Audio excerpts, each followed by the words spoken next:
¿Qué pasó, familia? Welcome back to Northside LDN. And today we're going to get into players that need to leave Arsenal to free up some wages so we can get some more players in. And also players linked to Arsenal. We've got Greizmann. We've also got Gnabry linked to Arsenal. We're going to get into that and more. But first of all, let me introduce the man himself, Kenny Ken. Welcome to the channel, bro. How you doing? Thanks for having me on. You know, we had a good debate on Tuesday. It was very, very passionate. It drew a lot of, for me, it drew a lot of comment. It's all over the internet, all over Twitter, people talking about what we've done. I'm sure it's all over Instagram, Facebook, and all the, like, some people who don't see the light are not happy with what we're saying. But, you know, the most important thing is that everyone's entitled to their opinion. And, you know, some people want to tell the truth. Others just want to be seen as good fans. And I think it's your supporters' experience. We all think we're the best fans. You know, we can all be like a lot of people, win, draw, lose, let's go on the buoys. That's fine. Others just want to sort of have a rant afterwards and, you know, say as it is. That's fine as well. No, facts. I mean, quickly before we get into some of the stories, you're a match-going fan, and Yes. the thing that I've been told about a lot of match-going fans, people like Premzy, which is a friend of mine, he's regularly on AFTV. He said that there's been more unity. Last season, there was more unity amongst the fans trying to give this process a go. What you know, when I heard that, I kind of felt like, well, there's been unity, but nothing's changed. Whether the fans want to be on side or the fans want to be like us and actually scrutinize them for things that they should be scrutinized for, nothing has changed, because another year's gone by and we still missed the target, which is at least at the minimum qualify for Champions League football.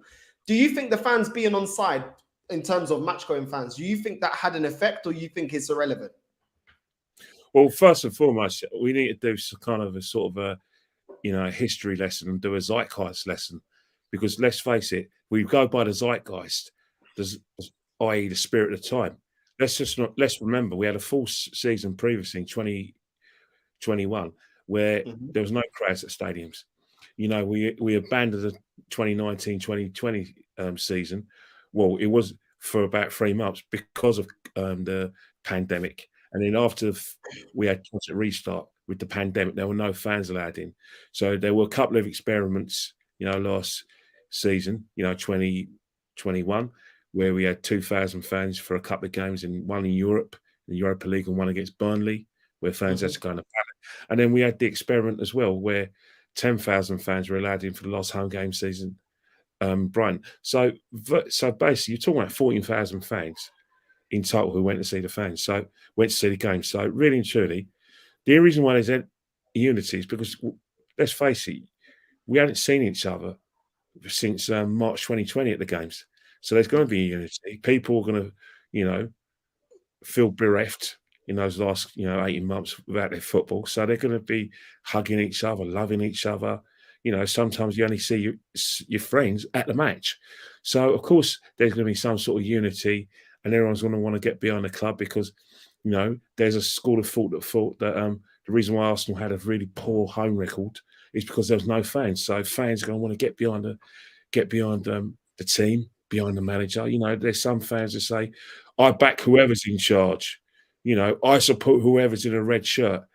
And that will stop them from analysing matches, how do I say it, rationally, in a balanced way, because it's Arsenal to and fro. So you are going to get fans from a couple of fans on AFTV who think Arsenal are the best thing since sliced bread, despite the fact that they haven't qualified at the top four. So that's why there was more unity, is because they haven't been together a long time. But people try to force unity on us by, you know, either singing the Arteta song, you know, like he was going to get us on top four, that didn't happen. Then they try to force Arsenal fans to get behind the North London Forever song. Now, I'm a North London boy, and that song does not represent me or North London. It represents a small part of North London, which is where the lad's from, which is, you know, the Barnsbury, Cali area, North Road area. It doesn't represent other parts of it, North London or Finchley or Islington. Doesn't represent Finchley Park. Don't represent Highbury. Doesn't represent Holloway Road, Archway. Just his part of North London. So why Arsenal fans want to adopt that song? Obviously, the club. It's funny how the club have got in with it pretty quickly. who knows? Maybe the lad got together with the club, but that's why there is unity because two reasons. If I summarise, one, it's been forced because of the fact that everyone wants to get behind the manager and get behind the song, and two, we haven't seen each other for a long time. So I think, your mate Premsey, he's seen what it's like on the surface, but behind the surface, it's not the case. No, facts. Listen, big up Caledonian Road. My girlfriend's from Caledonian Road. So listen, let's get straight into it. Yeah, the first headline, I want to get your take on it. Kenny Ken, we've got Arsenal offered a chance to sign top La Liga forward Griezmann. It's going on to say here that Atleti looks like they want to offload the Frenchman. Looks like he's no longer part of Simeone's plans. What do you make of this? What do you make it? Would you take Griezmann at Arsenal, Kenny? To be honest, his only purpose to come to Arsenal is to sell shirts. He's a World Cup winner. In 2018, he was also part of France's squad that narrowly missed out on the Euro 2016, losing the final to Portugal. And he's a massive name in world football. So he will attract a lot of fans to the club. Fans would look at him, look at his excellent record at international level, look at his record at Atletico, especially the first spell, and obviously his previous club in Spain as well. So they will be attracted. But the fact is, it's all about PR and trying to sell shirts. In my opinion, he is not what we're looking for, especially when you've got someone like where it looks like we're getting Gnabry, Jesus, who's going to be that sort of link-up player, who's not going to be, like the number 9 or the centre forward we're looking for. We need to look elsewhere than Greizmann. He would not be affecting the Premiership because the reason is that the Premiership's a different kind of thing. Like, don't get me wrong, in Spain and other countries, the training is a lot harder than it is in England, believe it or not, which is a bit of a how do I say it? A bit of a sideshow because the game is slower in Spain, but it's quicker in England. Yet they train harder in those areas. But he will not be able to adapt to the quickness of our game, and it's not the sign that we need. Why has he been offloaded now? Why weren't we going? Why was he not interested in Arsenal in his prime? I remember watching him 4 years ago when he knocked us out the Europa League. He wasn't thinking of something Arsenal then, was he? He was ready to play for the Clasico clubs, Barcelona and Real Madrid. And Barcelona is where he went, and it wasn't successful for him. So to come to Arsenal is not so much a step down; it's just coming to England. But he isn't going to offer us anything. I wouldn't take that guy. But if I was in the commercial department, I'd have him all day long because he would sell shirts. But on the field, no. No, listen, I completely agree. He's 31 years old. And when you look at his stats, just like you said, Kenny, 421 appearances in La Liga, 159 goals, 67 assists. But then when you start, that looks all great when you look at it as an overall. That's Griezmann in his prime. When you look at him this season, when you look at his actual stats this season, they're shocking. Absolutely shocking. He's had 3 goals and 5 assists in 29 appearances. Now, he's going to be coming with a massive wage package. You know what I'm saying? You're going to have to be paying a king's ransom for him a week. And for somebody that only produced in La Liga 3 goals and 5 assists, that's not necessarily ripping up trees. Then when I'm looking right now on Transfermarkt, you look at the year before that, so 2 years ago, 36 appearances, 13 goals, 8 assists. Come on. I mean, that's even less goals than Lacazette. I mean, Lacazette's best performance is 14 goals in the Premier League. And that's, with all due respect to La Liga, that's a level up. You know what I mean? So you're going to have to halve that when it comes to the Premier League. You already know what the Premier League's about. Is he really going to be able to go up against big, fast defenders and teams that are going to be pressing him constantly? I don't really believe it. I think the Griezmann, we've been linked with Asensio. And just like the Griezmann deal, I think it's too late to gamble on that. I think Asensio, linked with Asensio, I wouldn't have minded that 5-6 years ago. I would have said, okay, cool, let's see what he's about. But he hasn't kicked on. Griezmann, he kicked on, he did well. But then when he went to Barcelona, he failed to adapt. Okay, cool. But he's gone back to Atleti, where you think, okay, Simeone will get the best out of him. He's the one that made him the Griezmann that we know, because he's the one that bought him from Real Sociedad to Atletico. You think, okay, cool. Back in your environment, back in the team, you know the dressing room, and 3 goals and 5 assists.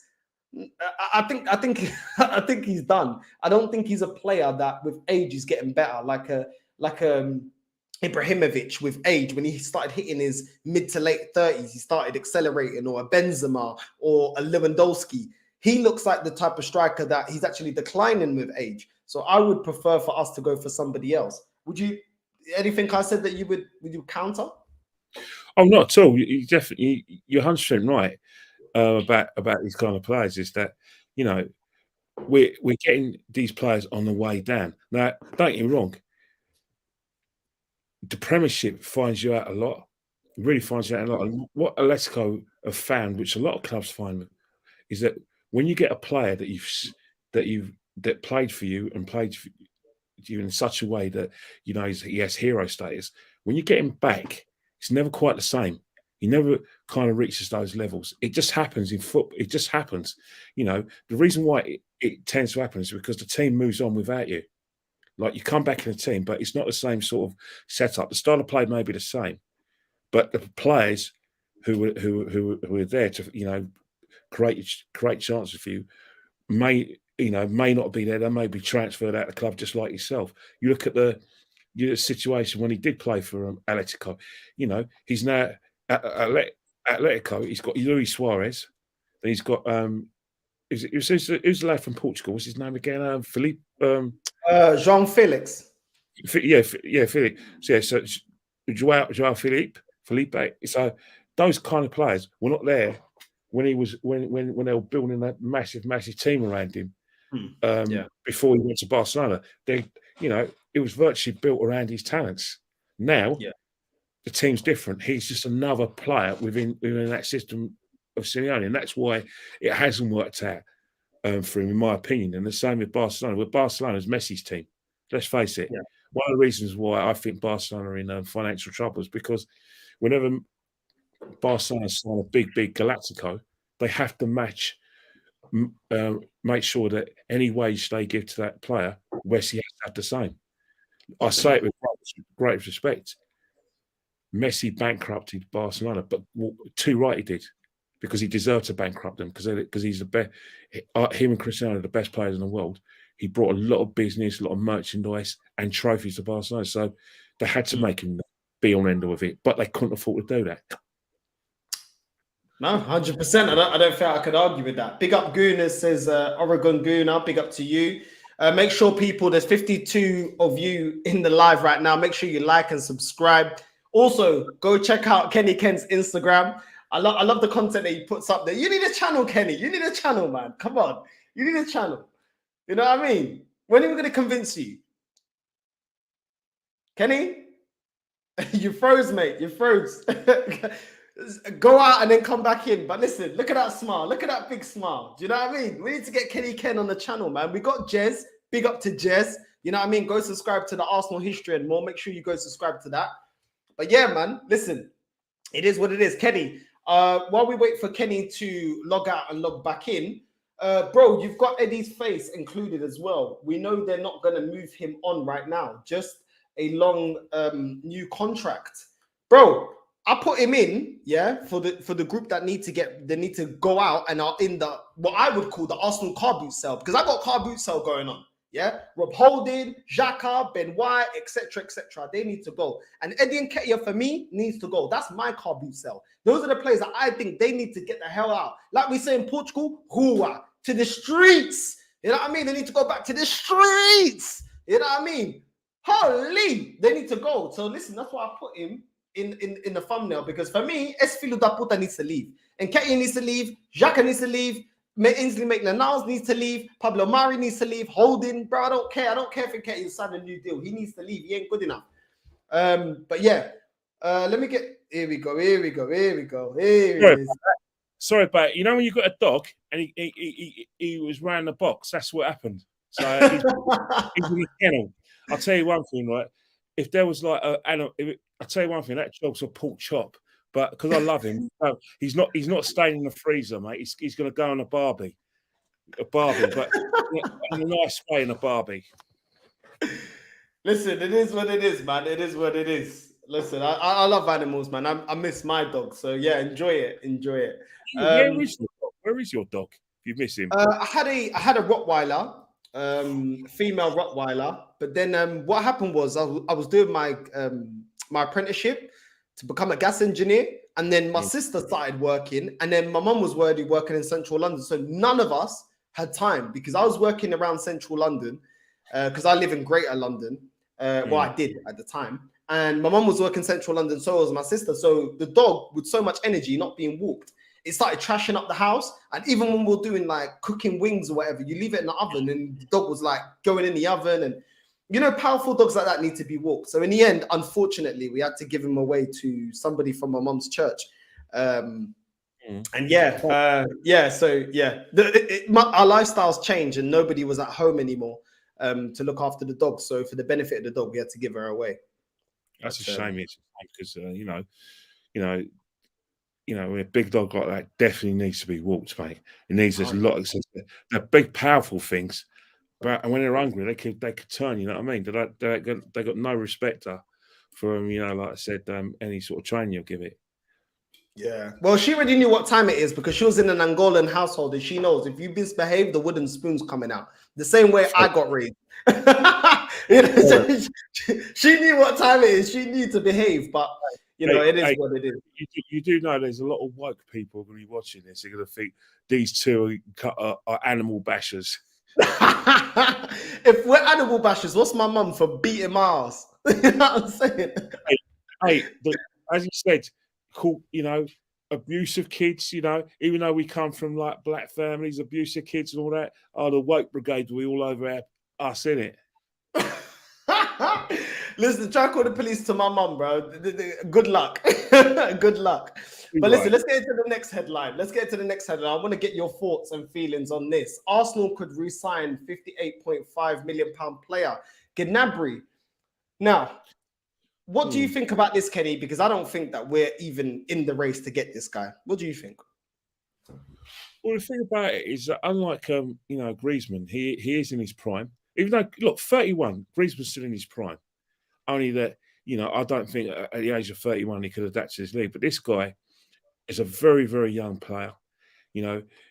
I still don't understand why we let him go in the first place. We didn't give him a chance.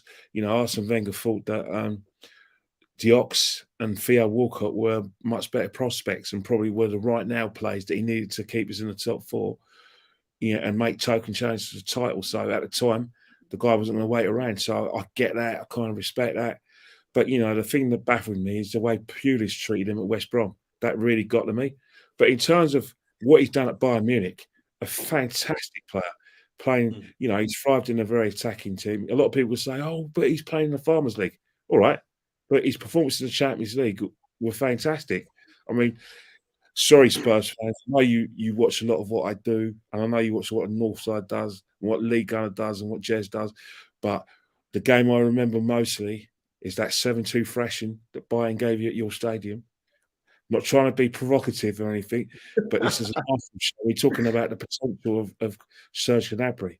We can live with that performance, but he's doing great things with the German national side as well. So again, that is a player that I'll definitely be interested in. But again, we have to say two things that concern me. Come back to your former club. The setup's all different style of play.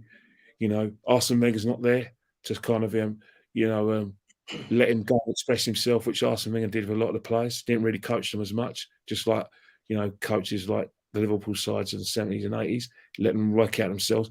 This guy's very much a micromanager. We know that. He tries to control every aspect of their play, obviously in training, but even on the pitch, he's doing a pep on them. So whether this guy will thrive on that, I don't know. Will he make us a better side? Yeah. Will he get it the first time? I hope so. But I ain't going to lie. The player I really wanted was Rafinha, because I think Rafinha ticks all our boxes. He's a better player than Saka, Rafinha, but we're probably going to get to him later anyway. And my dream would have been Saka on the left and Rafinha on the right. However, getting back to Serge Gnabry, easily play him on the left, and keep Saka on the right. And he usually get on the team above Martinelli and easily getting above Smith Rowe. Now, a lot of Arsenal fans are going to be furious for what I'm saying. They're going to say, yeah, but Martinelli's going to be a world-class player in a few years. I'm very excited by his potential development. I'm going to be very excited by Smith Rowe's potential development. But this is Arsenal Football Club. Arsenal Football Club have to win every game, have to challenge for the league, have to get in the top 4, at least bare minimum. And watching kids develop isn't a guarantee that this is going to happen. You can't have it one way. You can't develop these young players and wait for them to blossom in a few years' time when you're in the habit of being a big club and needing to win. So will I take it all day long? But my biggest concern is it's a different setup. Mick Arteta is a micromanager. His man management's horrendous. I don't care what anyone says. He's one of those managers who wants people around him who don't challenge him, who aren't in his eyes poisonous to the group. Bit like Gerard Houllier, you know what I mean? But yeah, much to the detriment of his football club, in my opinion. So I'll definitely take him, but there'll be some reservations because it's a different setup from when he left the football club. I agree. I think I just don't see why he would come to Arsenal. I mean, we gave up on him too early. We didn't bring him through. Let's be real. Everyone's talking about Project Youth. This guy, like Kenny said, when he went to West Brom, I think it was West Brom, after he came back and he wasn't utilized properly, we literally got rid of him. And obviously Bayern Munich saw the talent in the boy. Why would he have any affiliations to Arsenal? It's not like Fabregas. Look at the way we treated Fabregas compared to Gnabry. We nurtured Fabregas. We gave him the number 1 spot. We gave him a full run in the team. We never did that with Gnabry. He never had a full run at the team. The way that, even Chamberlain, we got rid of Chamberlain. Even Chamberlain had way more opportunities than Gnabry did. What happened also?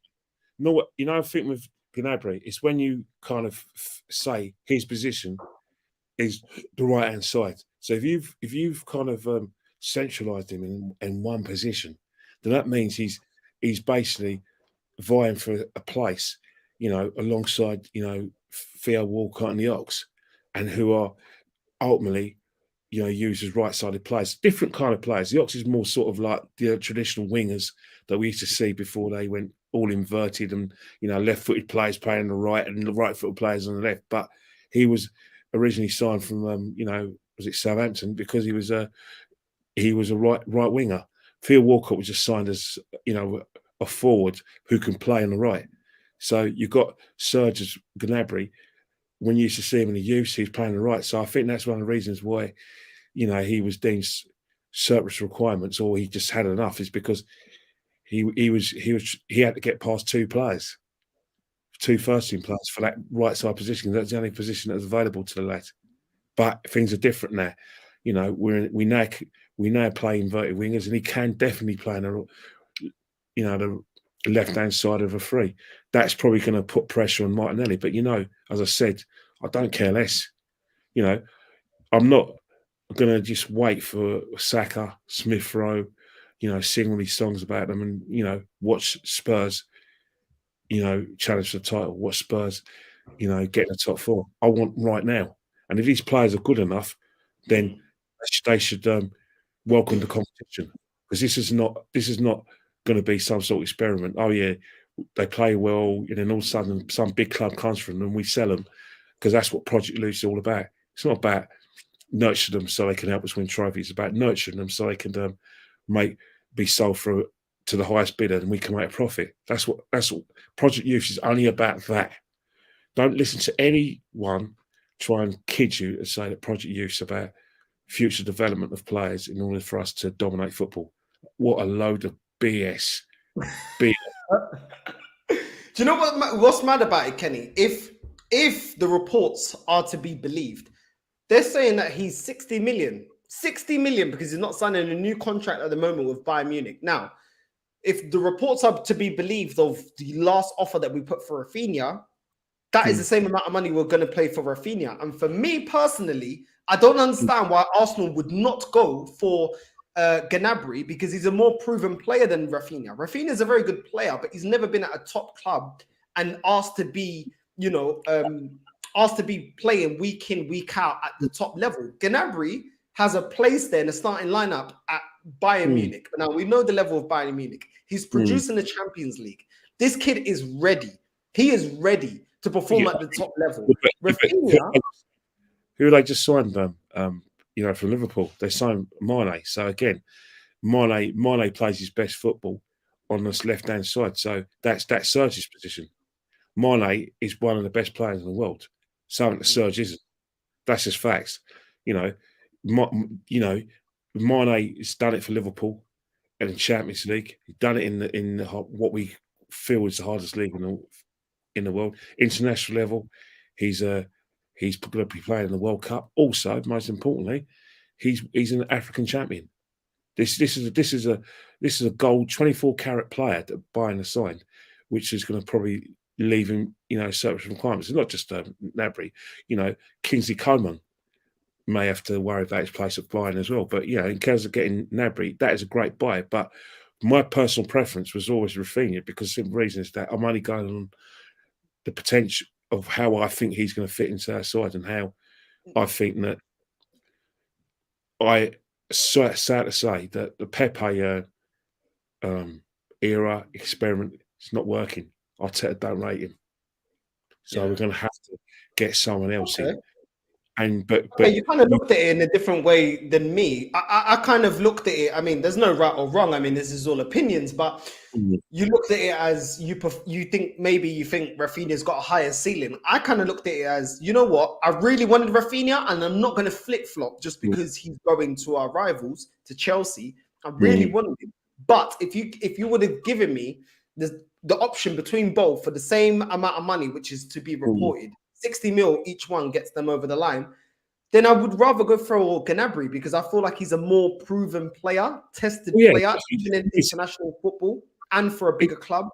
Because Rafinha has been a big fish in a small pond, but has he ever been able to be around world-class players and still stand out the way Gnabry has? Which is why I would prefer Gnabry, in my opinion. I hear, because he's a massive club, Bayern Munich. They won the Champions League 2 years ago. They regularly get to at least the quarters of semi-finals, and he's playing with some great players. I get it, 100%. I'll take him, but the situation is that to play, I think Mikel remember, I'm only getting my crystal ball out. I think Mikel would have liked Rafinha, because I think he wants to move, Bukayo Saka to the left-hand side, and that Rafinha's probably going to be more effective from there, because he's going to, that way you replace Rafinha, because it seems like they want to sort of like offload Pepe. But I do get you saying, because in terms of like stats at Bayern and stats in Europe, if you go by what we've seen, that is a player that definitely backs up what you're saying, and definitely a player that you'll get. But my reservations is just sort of that. Just going from my experience, players who come back to the club they've left doesn't always work out. Look at Paul Pogba and Man United. Fantastic for Juventus. Hasn't really worked out. Loads of reasons why. And he's going to Juventus, where he was a superstar, who there's no guarantee that it's going to work out there as either. Yeah. No, facts. Listen, we've got one more headline before we start getting into the players that need to leave Arsenal, the players that are part of the car boot sale for Arsenal. We got one more headline. I want your opinion on it, Kenny. Official Arsenal seal midfielders sale for 10 to 11 million euros fee. Guendouzi, it's been made permanent. No secret. We already knew that it was going to go, but he's officially made his departure from Arsenal to Marseille for 10 to 11 million euros, which works about £8 million, which is roughly, it's about the same money that we paid for him. What do you think about Guendouzi's departure, Kenny? Well, when you got a player of that potential, a player that we were talking about a few years ago, he's probably be worth 5 times, not 6 times worth more than the fee that we let him go for. It just shows that fee is out of spite. It's just get rid of him no matter what. It's the same thing with the way they got rid of Aubameyang. You know, you had a massive asset who we could have got, you know, a big fee from, but it was just out of spite, just get rid of him as quickly as possible. And it's the same thing with, you know, Guendouzi. No doubt Marseille played hardball. You know, I'm sure Arsenal wanted a lot more money than that. Probably would at least wanted double, if not 3 times more than the fee they allowed him to go. But it was a case of wanting him off the books. Wanting off the books because Mikel Arteta does not want players like Guendouzi around his dressing room. He is one of the Mikel Arteta what he calls non-negotiables in terms of the way things are done. But if you look at you know, Guendouzi, he's someone that I've rated very highly, someone I knew who had genuine potential, not the pseudo potential that so many fans give our players. They slag on Guendouzi. The fact that he's always out of position, sometimes he doesn't track back. The guy was only 18, 19. He was just learning the game. He was thrown into the midfield because we had lacked mobility. And he never hid though, Kenny, innit? He never hid the boy. For all his faults, he never hid. Exactly. He always wanted the ball. He gave us legs in the midfield where you had people like Mesut who walked around the field, and you had someone like Granit Xhaka, who is a very good deep line midfielder from, you know, can play long passes, but hasn't got the mobility. So that lad gave us legs, and he would have been potentially a good player, you know. But for some reason, the guy had to apologise for defending his teammate who missed out on an FA Cup final appearance because some pork chop decided to go in on him and injured him, causing him to tear knee ligaments. And then Arteta wanted him to apologise for what? Defending a teammate, or because he told you where to go.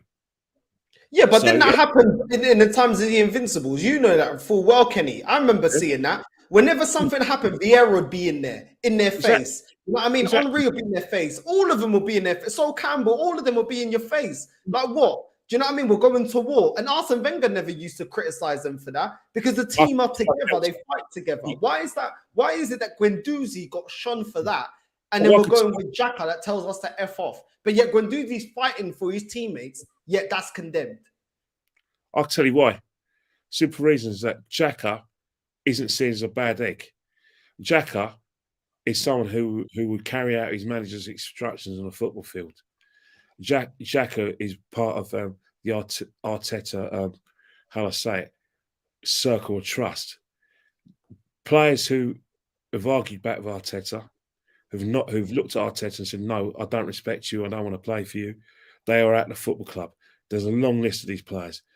Aubameyang's a high profile. Mesut Ozil, high profile. There's all those players were jettisons for clearly, in my opinion, for the fact that they didn't fit in within Mikel Arteta's way of playing football, and most importantly, they didn't follow his rules and regulations.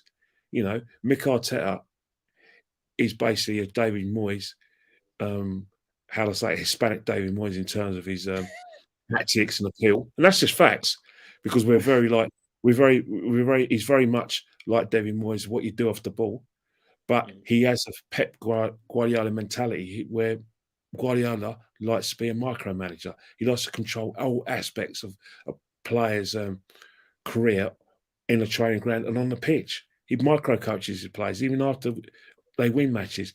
Mikel Arteta is exactly like that, and that's, you know, players who have experience, creative, maybe think, well, hang on here, there's a different way of doing things, won't fit in with Mikel Arteta.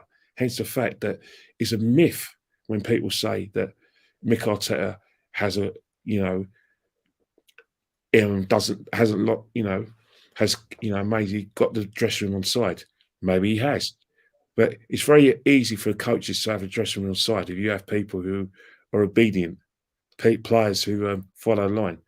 What about players who express themselves? I don't see any Arsenal player that expresses themselves within that framework in a way that the players that he's jettisoned have. Hence the fact that, you know, Unai Emery was supposed to have lost the dressing room. Maybe he did. But what Unai's biggest mistake is that was the club didn't back Unai Emery with these dressing room situations. Arteta's clearly lost the dressing room last season, but they backed him, and he got rid of the people who he doesn't rate or who he doesn't like as people. That's the difference. No, I agree. I agree. I think the last thing I've got to say on Guendouzi before we move on to the next headline is, if you don't rate Guendouzi, how highly do you rate Lokonga? Because Lokonga was supposed to be the Guendouzi replacement.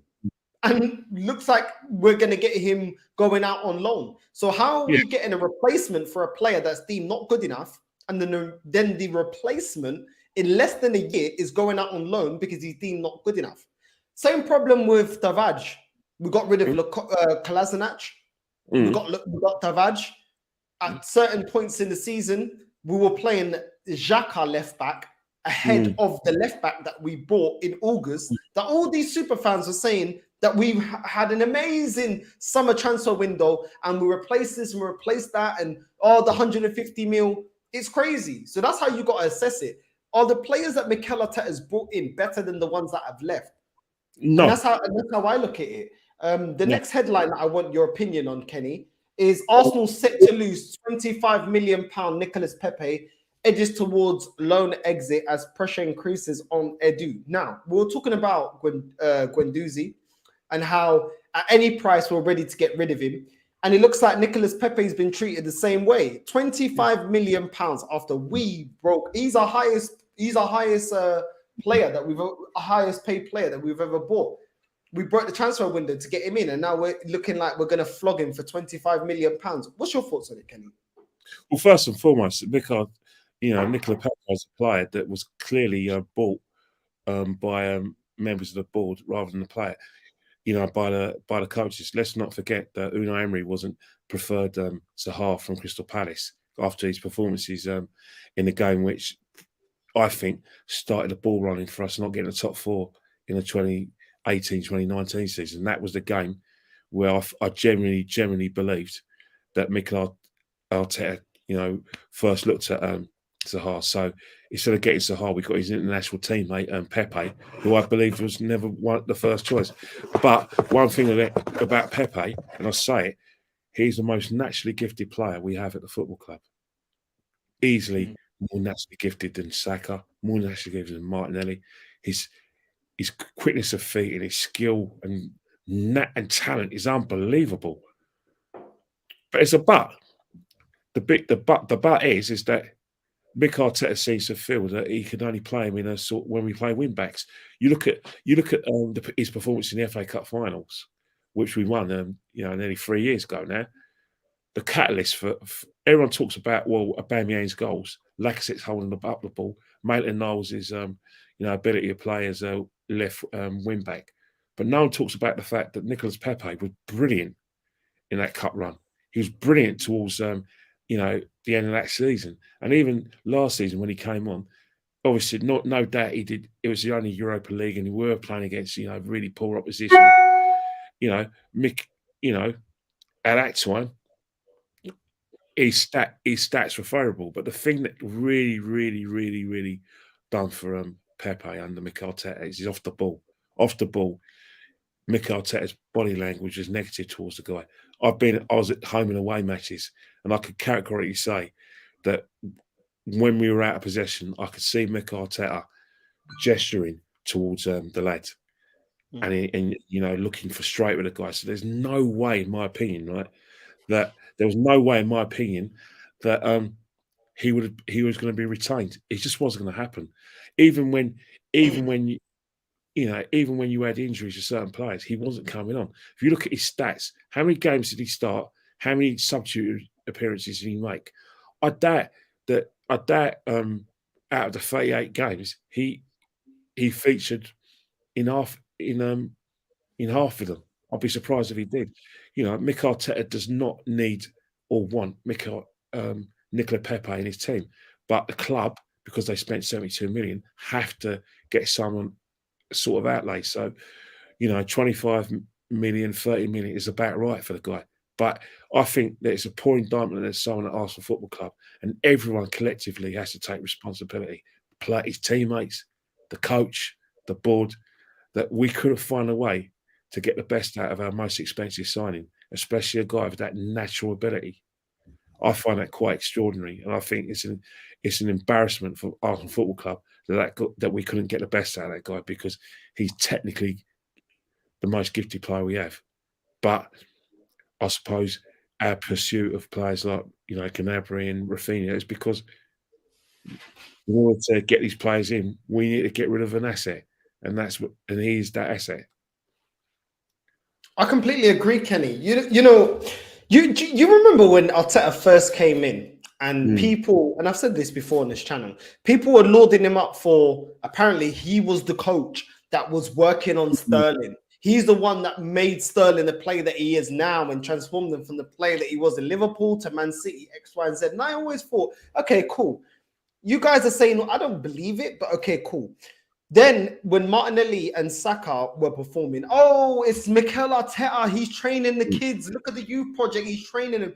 And I just thought, listen, if you guys are going to big him up, all these so-called positive facts, if you're going to big him up for his work in developing Martinelli and Saka, which I don't believe, because I felt like Emery was the one that brought in Martinelli and gave Saka minutes for him to become the Saka that he is now.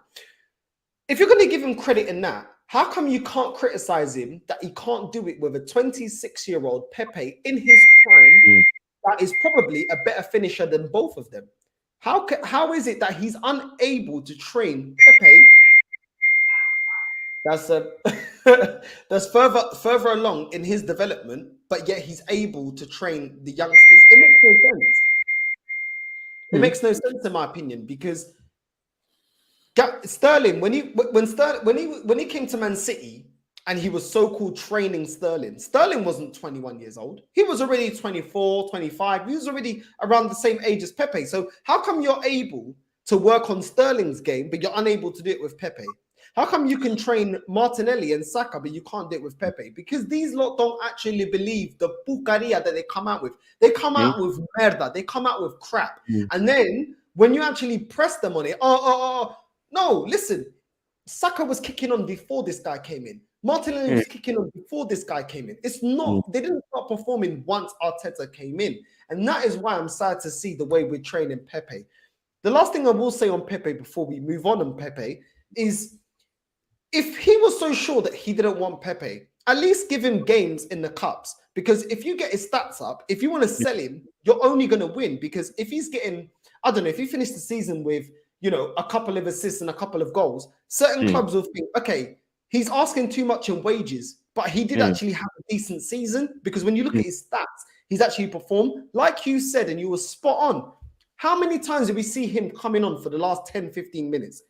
How is it that a youth, well, he didn't really come through our academy, he came through Cobham, but how can Nketiah come in, and have more minutes played, more starts than Pepe, our record transfer? It is abysmal, shocking.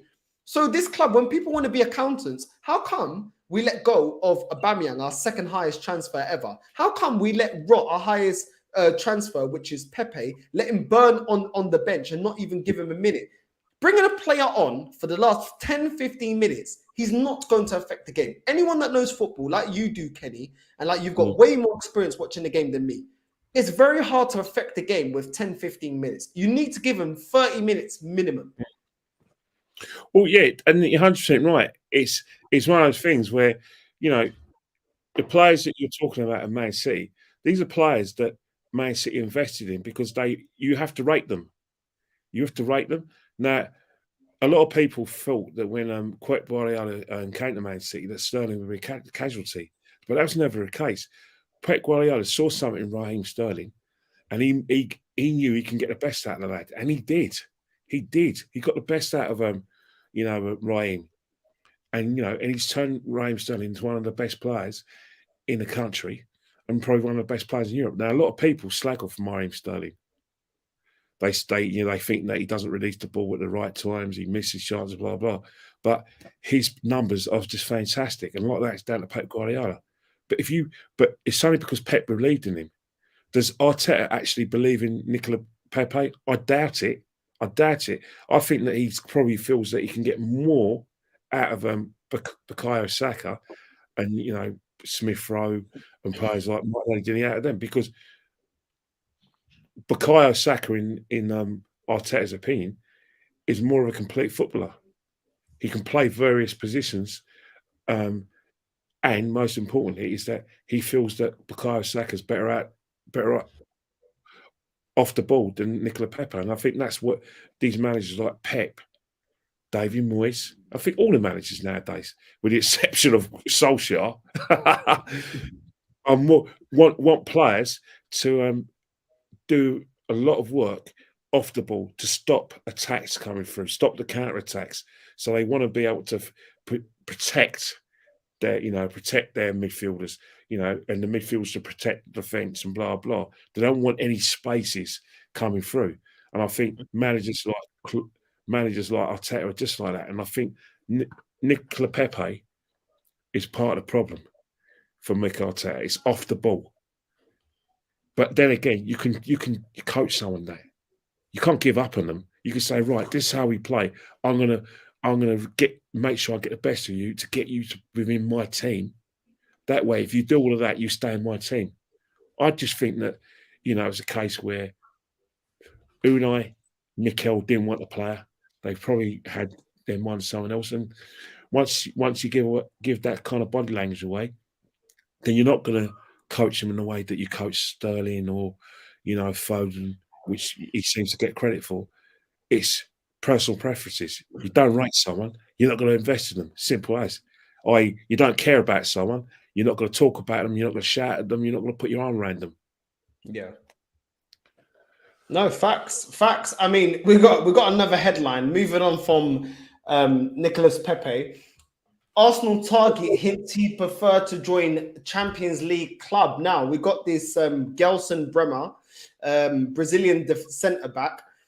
What would you take him? Would you take him? I mean, he's saying that he'd prefer Champions League. We didn't qualify for Champions League. I mean, what do you make of this Bremer centre back?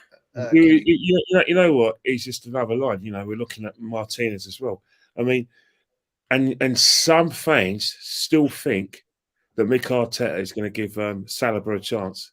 I mean, how many centre halves does Mikel Arteta do we have to be linked with, or Mikel Arteta have to try and buy for fans to get it in their skulls that Mikel Arteta does not rate or want William Saliba in their football team? How many messages, how many clues can that man give you? You know what I mean? Every time Arsenal fans look at a centre half and say, yeah, they always look at Saliba and say they had a great timing with Marseille. He was a young player of the year. But again, just like Nicola Pepe, the manager doesn't rate him. So he's going to be looking at players like that. And, the fact is that, the guy wants to play in the Champions League, this Bremer. Why? Because he's got the World Cup's just round the corner. It's going to be, well, it's not completely round the corner, but it's 4 months' time. It's going to, he needs to be in that Brazilian squad. Yeah, he needs to impress Tiche. So in order to impress Tiche, he has to be playing, in a high level competition with the Champions League, because that way, if he's playing high level games, he might make the plane. Because remember, it's not 23-man squad; it's 26-man squad now. They're taking to Qatar, so there's more room to manoeuvre for international managers. So, of course, he may not want to come to the club. Also, it seems like Mikel's first choice is Gabriel and Benjamin White. So he's certainly going to come to us if it's World Cup year. What, to be a backup? And then the only games he's going to be playing in is the Europa League against Dundalk or maybe Hamburg, or who knows, maybe Lokomotiv Moscow. Well, sorry, the Russians are not allowed in our game. I'll move it on. I'll say maybe Shakhtar Donetsk. Look at this, Kenny moving up in the world. Look, by the look of the background, piano and everything. Big up. Listen, Kenny, you made it. Play the piano, but I'll tell you one thing: I can't get past Doggy D, mate. You know what I mean? Listen, Big Kenny, man. Big Kenny, gotta get him on, man. Gotta get him on. And listen, people, 133 of you. At one point, there was 160 of you. Make sure you smash the like up, cara, but don't be a filo da puta, and make sure you smash the like up. Do you know what I'm saying? Big up to all of you, wherever you're watching from the world, especially my Caribbean Donnies. You know what I'm saying? Because it was a Jamaican man that actually got me my apprenticeship. So big up Jamaica, big up all the Caribbean. Big up everyone, no matter where you're from. Do you know what I'm saying? Whether you're a rival or not, football content is football content. Big up to all of you lot. Make sure you like and subscribe and go follow Kenny Ken's Instagram. Your Instagram name is Kenny Ken, isn't it? Yeah, it's Kenny. Is it Kenny Ken 1972? I've got a Twitter handle, the same thing, but I don't go on Twitter too much because I think what's happened is that, you know, I could tell you with no prejudice whatsoever, people like me and you, Lee, Jez, I can say it categorically, I'm not well received on Twitter. Arsenal Twitter is all about the get along gang. Everyone getting on, win, draw, lose, everyone on the booze. Arsenal could, you know, go 50 years without winning a title, but we're still the best team in the world. There's a lot of people who want positive vibes. You know, they like priests. They like going to the priest who will tell them everything's all right. They like going to their GP who would tell them if they got a headache, don't worry, just take an aspirin, rather than check them out to see if there's any kind of sort of like brain injuries further down.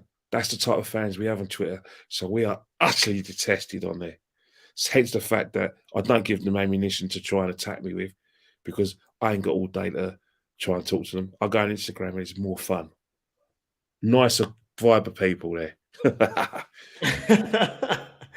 It is what it is, man. Do you know what I was thinking about, Kenny? You know, the way people support their football club is kind of how they look at life. Like, I grew up with listen, I don't want to, no one knows my real full name, so I can really talk about it, but like, no one knows like, how let me say something now. One word of advice. Never ever give your full name to anyone on social media. The reason why, the simple reason is that you are one video away from getting 1 million subscribers, 1 million views, but you're also one video away of Real Nation, where you could do something without even thinking. Next minute, your name's in the lights, your employers are calling you in, and they can ruin your life just like a tip of the hat. And they could ruin your life just so they can get a few likes on Twitter, a few followers, because I don't care about you. So don't give anyone any ammunition by giving your real name. They don't deserve to have your real name, you know, because the simple reason is that they can turn you on a sixpence, people, and then they'll say, well, I'm a nice guy. You know, I did it for the right reasons, because, you know, he was being, you know, the words, the things we're not allowed to be in the world at the moment, and rightly so. So that's the thing, you know, think about your workplace. No, fair enough. I mean, fair enough. I was just going to say, like, my dad was never around. Yeah. And I made something of myself without him. And it was actually, thank God, to a Jamaican guy from my church that actually saved me at a time that I could have went the bad way. But he actually gave me a trade. You know what I mean? And for me, that's why I forever have love. I've got love for all people. It's not a favoritism thing, but I've forever got love for Jamaicans, because it was a Jamaican man that gave me an opportunity at a time that I was a very angry person, because I didn't, you know, I lacked certain things. And I just looked at it and I just thought, I come to know that I had toxic people in my family. Yeah. Yes. And now I had the option that some people say, oh, your mom's toxic. Oh, nah, it's your mom. You can never say nothing about your mom. Do you know what I mean? It's your mom. I looked at it and I said, it is what it is. You know what I mean? She may be my mother, but she's toxic. Yes. My older sister's negative, toxic. And I realized that about football. And the reason I'm bringing this up is because some people that support a football club, whether they do wrong and they see it, they choose to turn a blind eye. Now, maybe I have this look on Arsenal because I can call my own family out. I can call out certain members of my family that are like, you're toxic. You're a narcissist. You're a manipulative person. You're this, you're that. Certain people will look at it and say, well, that's my family. I'm not going to call them out. But if it was Johnny from down the road, I call it out. But when it's my family, nah, because the world promotes that you can't say nothing about if you got toxic family members. Do you get what I'm saying? And this is why I have this realistic feeling towards my club, because I'm like, I've called out my own family members. It don't take nothing for me to call out this football club. You know what I mean? And this is why I'll never say my full name, because I never want people to discover what family members I'm talking about, or try and work out my family, because not all my I got a lovely family. My younger sister's one of my, I love her, but I have some members that are toxic, and I've had to isolate myself. But it goes down to the way that you support your football club. If you see toxicity in your family, you don't call it out, yeah? You're going to have the same approach in your football club. When your football club does things and you don't believe in it, you're not going to call it out, because what you're going to do, the comfortable thing. The comfortable thing, if you got, let's say you got a toxic dad, or especially a toxic mum, because mums are put on a pedestal. If you call that out, you're looked as negative, because the worldview is, well, no, it's your mum, she gave birth to you. Yeah, but not every person is a loving person. Not every person is that figure. Do you get what I'm saying? And it's the same with a football club. If you have that then with your football club, well, I'm not going to call Arsenal out because the majority of Arsenal fans is all about positivity. Well, then what you're going to do? I'm going to go along with what's positive. What's I don't want to get bullied. And I don't know, people that have experienced what I'm talking about will understand what I'm talking about. But it's very hard to call out something that the majority are telling you shouldn't call out.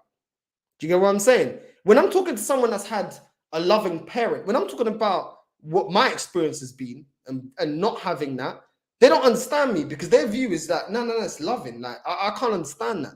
It's the same with a football club. Do you know what I'm saying? If all you know is toxic positivity, if you ain't got the balls, you're not going to call it out, because you don't want that heat. You don't want them problems.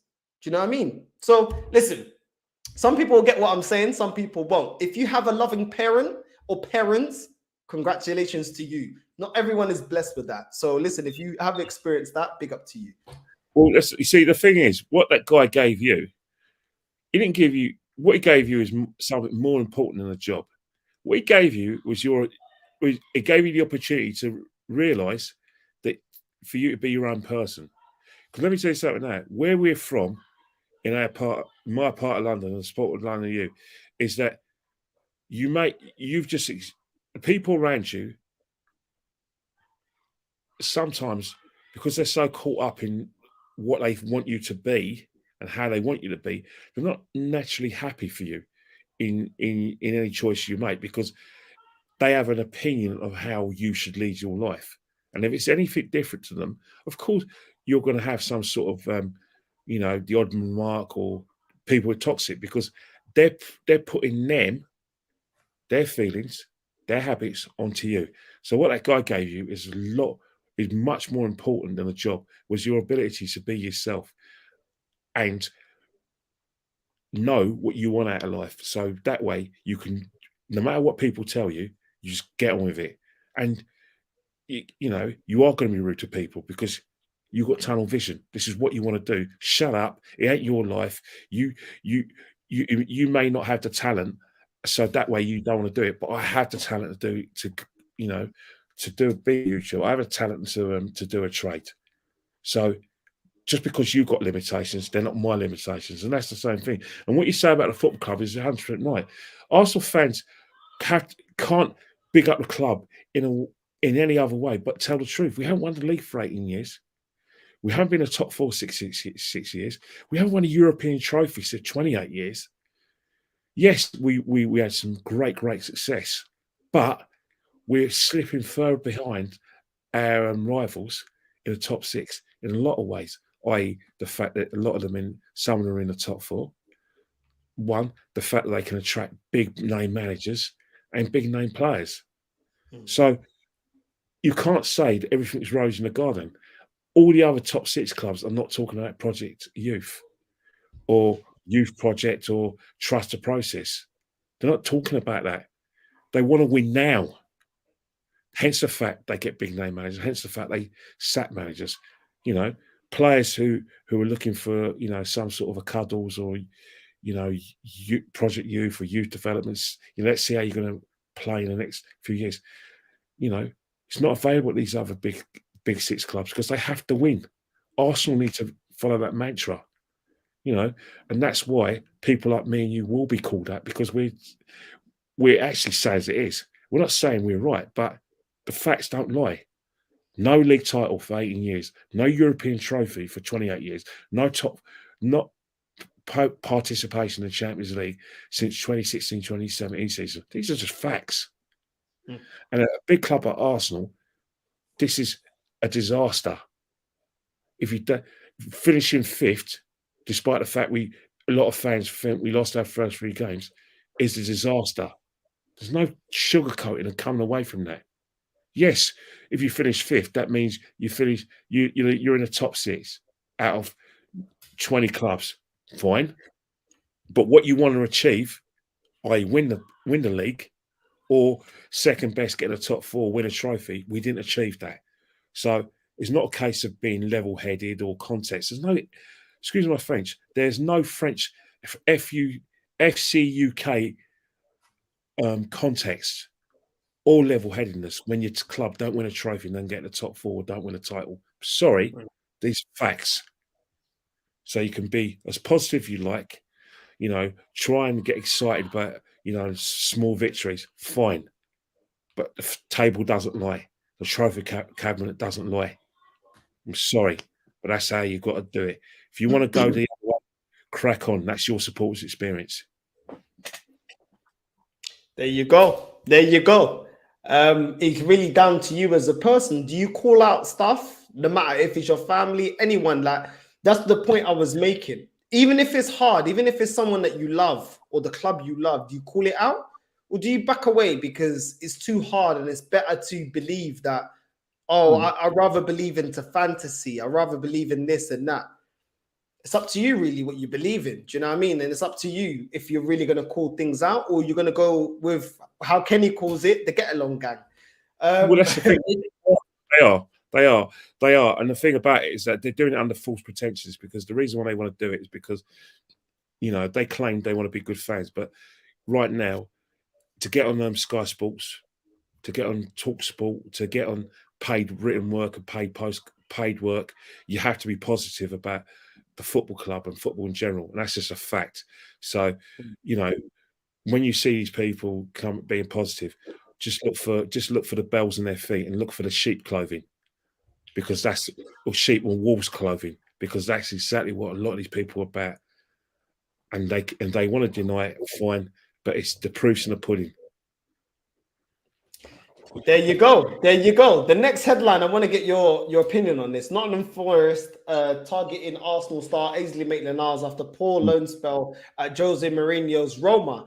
What do you make of Ainsley Maitland-Niles? Because for me personally, there's not really much for me to talk about. I think he's been underutilized. I think he did okay as a right back for us. And I remember that Instagram post that he put up, which was, I just want to play football. I just want the guy to go somewhere where he's wanted. Clearly, he's not wanted here, and I wish him all the best. He's never kicked up a fuss. He's never been arrogant. He's never held the club ransom. I just want the best for him. I just want him to go play. What do you make of it, Kenny? We should have done that. I'll tell you why.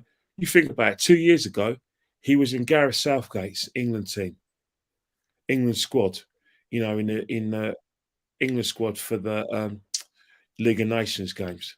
You know, when England were playing, you know, games against Denmark. He was also part of the squad when they played the Republic of Ireland last season, you know, before Euro 2020.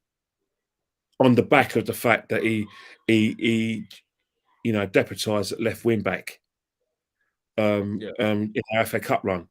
Now, and all of a sudden now, he doesn't get games despite the fact that, you know, there were injuries in certain positions at left back and right back, right? He's now lost his place and lost an opportunity to play for the national side in the Euro 2020 tournament. So he's got no loyalty to us. We cost him a Europe international team place. You know, the fact is that he's been a victim of the fact that he can play so many positions. When you play when I've watched football, when you can play in variety of positions, it actually kills your career. I mean, you're a lot younger than you're young, and you probably won't remember. There's a player used to play for Everton called Alan Harper. Same sort of thing. Could play left back, right back, midfield, right wing. But he was a victim of his versatility. And the same with Ainsley Maitland-Niles. The fact is that that's cost him. But again, I think Arteta's treatment of him has been what I call it obstructive. He had potential to go to clubs like Wolves. What's happened? Tell me what's happened to the guy. Told to stay at the football club. What happened? Can't get games. Wasting his time. Man of the match against Watford at home. What happens? Can't. What happens? Gets dropped. Virtually inconspicuous by his absence. And so basically, we're killing the guy's career. He needs to go. Sell him and let him play first team football. If Nottingham Forest comes in for him, then the club should not stand in the guy's way, because there is no pathway for him in the football club. You know what I mean? No pathway at all. And that's a shame, because he has a lot to offer in times when we struggle at right. Like, for instance, you've got a right back. You bought Tomiyasu. Well, that's great, and he's been fantastic for us. But did you really need to buy him when you had Ainsley Maitland-Niles who could play there? No. He could have been equally a very good stopgap and play games. But Arteta, thought differently, and he was proved right, because Tomiyasu's been fantastic for us. Not quite what I think we need at right back, but he's been fantastic. But Arsenal Football Club, I beseech you, don't stand in the guy's way. Just let him go. You don't need him. You don't want him in your team. You don't need him. Let him go. Forget the business side of it. If Nottingham Forest are offering them a loan deal, let him go. If Nottingham Forest are offering a fee, take it, whatever it is. There you go. There's nothing more to add. Torreira, no chance that he's playing for Arsenal this season. What do you make of Torreira and his situation? Again, he's a player that is an Unai Emery player. Simple reasons. That as soon as Unai Emery left the football club, there was no way Torreira was needed at the football club, because the simple reason is that Mikel Arteta has no place for him in that team. For me, under Unai Emery, I thought he was fantastic. He played really well, good holding player. I thought he was fantastic for us. Really fantastic. And even when Unai Emery played him in what they called the false number 9, didn't let himself down. He actually played quite well. He actually played quite well. He played the high, what they call false number 9, high anchor. Didn't do too badly in the games I saw. But once again, do not kill a guy's career. The guy has got ambitions and needs to play. Did Uruguay qualify for the World Cup? Did they qualified? Well, if Uruguay have qualified for the World Cup, again, what is he risking coming to Arsenal to sit on the bench and lose his World Cup place? As a duty of care, let him go. Let him go. You don't rate him, Mikel. You don't need him. What's the point of him hanging around? He's got every right to say, I have no intention of going back to Arsenal. Yeah. Kenny looking like Tony Montana, Puta que parió. Look at him. Kenny's come up, man. Millionaire status, you know what I mean? Well, I got a microphone that wasn't compatible with the settings, so I had to take that out. But yeah, if you like, but it just kind of bastardized the excuse people have for not having me in a podcast. Oh, we won't have Kenny on because his Wi-Fi is a bit faulty. We won't have Kenny on because he hasn't got a laptop. We won't have Kenny on because he's his microphone ain't greatest. We won't have Kenny on because his cameras are not great. Well, here you are. What's the other excuse? Why don't you just say that you don't want Kenny on because he knows more about the Arsenal than all of you alleged prima donna podcasters know put together. He's probably forgotten more about the football club than you lot have forgot. And guess what? He says it as it is. That's Tell guess him. what? And guess what? I don't want to be on your podcast anyway, because guess what? I didn't enjoy my time with you lot. It was boring. Boring. Tell him, Kenny. Sometimes you got to put your chest up. You got to chat your stuff. You know what I mean? You got to tell them these stuff. You're not allowed to do that. You're not allowed to do that. I mean, the hypocrisy of people on Twitter. You know, whenever Arsenal play, they're always complaining and moaning about during the in-game. In-game, they're slagging off players. Then if we score a last-minute goal, get an equaliser or win, all the players get 10 out of 10. Scooby-Doo is probably less confused by that. This is what I'm saying, Kenny. Like, at the end of the day, yeah, I seen certain channel. There's a certain guy, I ain't gonna name him. Man told me, oh, I'm so busy, I'm working on my channel. I didn't see him on a channel that's got less, and this is no shade. It's not because I'm trying to be like, oh, I'm bigger. But then I see him, after telling me that 2 days later, he's on a channel with half the subscribers that I've got. I said, it's not that you're busy. It's that you're scared, because if you come on here, I'm gonna press you on certain things, and I'm not gonna shift on the way that I look at the club, and you're not ready for that. It's much worse than that. You know, Lee Gunner has lost a lot of people from his channel, because obviously they got poached by Lyle for his DR Sports and AFTV. So, you know, Lyle hasn't have to work too hard. A lot of people have gone on Lee Gunner's show. Lyle's poached them. But there's one guy who went on with Hugh Wizzy, said who was doing fan cams, said on live TV that he didn't want to work with Lee anymore because, you know, he was getting a lot of abuse. You absolute big girl's blouse. Really? You really covered that much fanfare and much love from these nitwits and pork chops and wazzicks that you didn't want to go on the channel because of that? Or is the real reason that you didn't want to work with Lee is because your pathway to getting on Sky Sports and getting on maybe AFTV or DR Sports would be a lot smoother if you weren't working with the likes of people like Lee.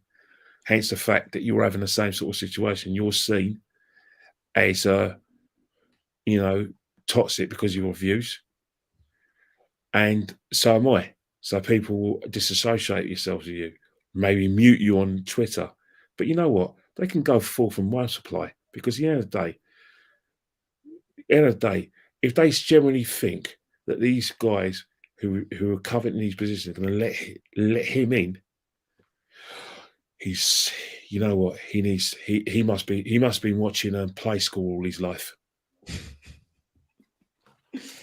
It's mad, isn't it? It's actually mad. Like, how can you be a grown man and need validation online? I don't need no validation online.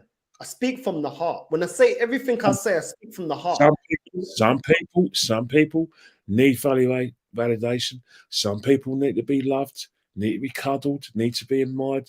You know, people generally believe that, you know, social media means a lot. If one person likes your tweet, if some person follows you, then, you know, you've got to remember, it does give you kind of a kickback that someone who doesn't know you, who's never seen you, who's never met you in real life, who you don't know what it looks like, rates you. Of course you should go with it.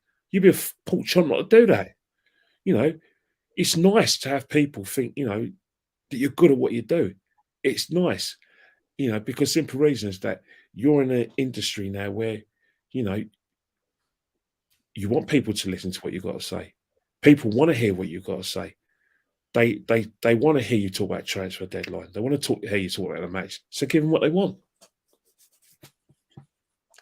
There you go. There you go. Listen, I don't want to keep too much of your time. So let's.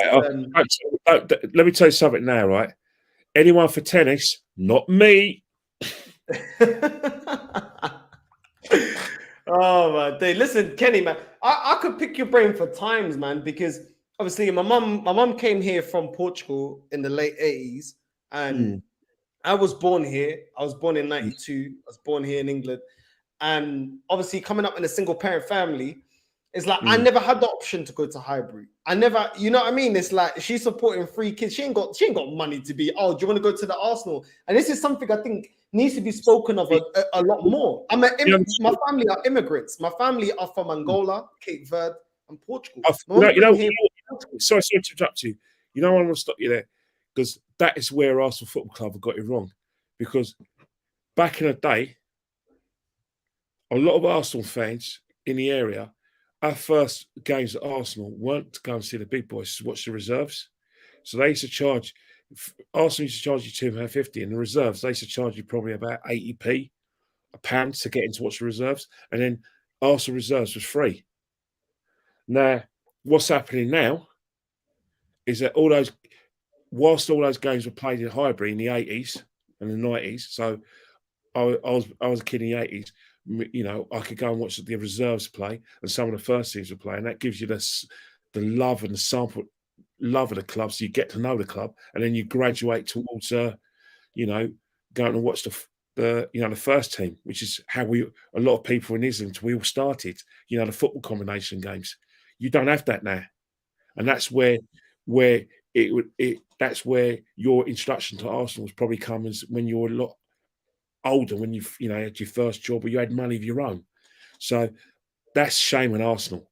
That is shame on Arsenal. That I remember it because of my stepdad. So my stepdad was an Arsenal fan, but he named my sister. He named well, I'm not going to say her name, but he named a different name because he supported another team.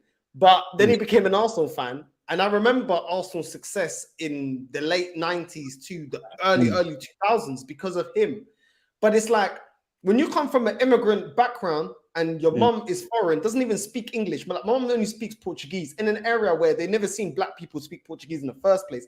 I didn't have the option. And the fact that there was 3 of us, I'm not going to be asking my mum, oh, mum, give me money. Can I have money to go watch Arsenal? I'm looking at the situation at home thinking, there's no dad here because my dad's a bum. You know what I mean? My dad's a bum. He ain't been here.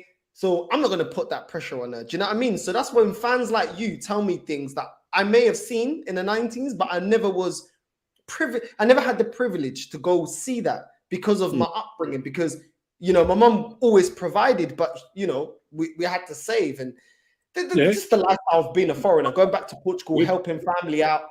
There was no extra money to go to games. And that's when fans like you and Lee and Jez, when you tell me about certain things, it's like I never got the chance to see that live. The first time I went to a game, like you said, was when I was old enough to make my own money. Thanks to that Jamaican guy that gave me an opportunity. When I was doing my apprenticeship, it was the credit crunch, 2008. That is when I was trying to get a job. And he said to me, do you know what? No one's helping out. Guys like you, I'm going to help you out. Come with me or be a bum in the street. And that's why for me, you know, I got a special love for everyone. Obviously, I love everyone, but I got a special love for Caribbeans because it was a Caribbean man that made me something. Otherwise, I would have been a bum in the streets. And that's the thing about the whole situation is that, you know, in terms, you know, we had this kind of same sort of situation. You know, not all people who went to Arsenal, you know, had you know, like I said, had this kind of sort of the setup where they could pay. But you've got to remember, one of the reasons why we did try to get the games and did watch the football combination games is that we didn't have much live football. You know, the first live football match was in October 1983. So what we had was match of the day and a big match, and we had highlights. Now, the highlights weren't the highlights that you see now. They probably had about 2 games, maybe 2 or 3 games, and then that was it. You didn't see the goals from every other fixture like you do now. So we had to find a way to get to the game, plus the fact it was cheaper. So there were some kids who used to sort of like have, you know, do paper rounds or something like, or just have money because it was cheap then. You know, there wasn't much money in football as there was now. Most importantly as well, I know some people used to, you know, sneak in and go and watch the game. Maybe miss the first 20 minutes. So that was how we all done it during that time. But in your situation, you have access to you know, I'm not saying you had Sky, because you may not have, because of your family setup that you spoke No, about. we had Sky. We had Sky. So you had live football, wall-to-wall live football, and if your team weren't live, you saw the goal highlights at that time, especially with the introduction of Premier League. But it started a bit with ITV in '88. But so really and truly, you haven't missed out because you still got to see all those games. Albeit maybe not live, but some games live. But here, when I was a kid, trust me, mate, I would have killed to have what you guys have now. I tell you now, no word of a lie, I would have killed to have it.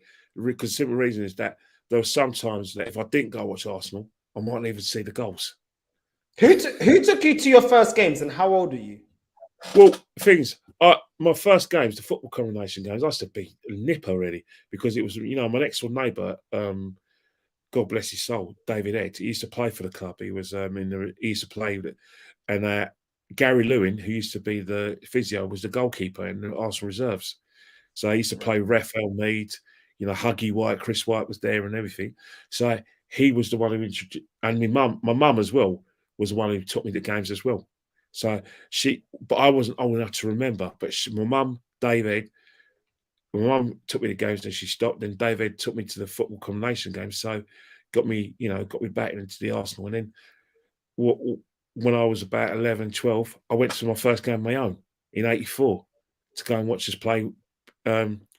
What's his name? Watford. 1-1 game. Ian Allison scored after missing a penalty in a rebound, and what's his name? Charlie Nichols missed a penalty. He didn't actually miss a penalty that game, but Watford scored in the last 3 minutes. So that's when I started going from my my game, my sort of watched our great club on my own. So watching live football, for about, Jesus Christ, must be nearly 40 years. But I've been supporting this club for about 42 years. Flipping out. You're showing your age. You're showing your age there, Kenny. You're showing your age. Can't you see? Can't you see? I thought you're 21. I still jog like a 21-year-old. I say with no modesty whatsoever. Come on, man. Come on. Listen. Big up to everyone in the comments. Love you lot. Nice comments for Kenny. Nice comments for me. Thank you so much. I think it's important because you guys are watching us on YouTube. You may not know the background. How the hell can we know the background on Kenny? A lot of us, I'm sure a lot of us, me included, I wasn't even alive when Kenny, he supported this club longer than I've been alive. I'm turning 30 this year. Jez goes back even further than me. Because remember, Jez was at the 1971 FA Cup final. He was at the 1969 League Cup final, which we lost to Swindon. I wasn't even born then. So, Jez has got the numbers as well.